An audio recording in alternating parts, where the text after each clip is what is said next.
दोस्तों, नमस्ते प्रणाम। हम किरण शर्मा, हम मंजू शर्मा अपना यूट्यूब चैनल पर सबके स्वागत करै छी। नमस्ते, प्रणाम करै छी, वंदन करै छी, अभिनंदन करै छी।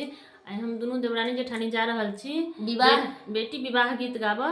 अहाँ सब जरूर सुनब और कमेंट करके जरूर बताएब गीत केहन लागल। बहुत मजेदार गीत छै। विवाह के एखन समय चलि रहल छै। अहाँ सबके जब नीक लागत तऽ कमेंट बॉक्स में जरूर बताएब गीत केहन लागत नहीं लागत। सीता सो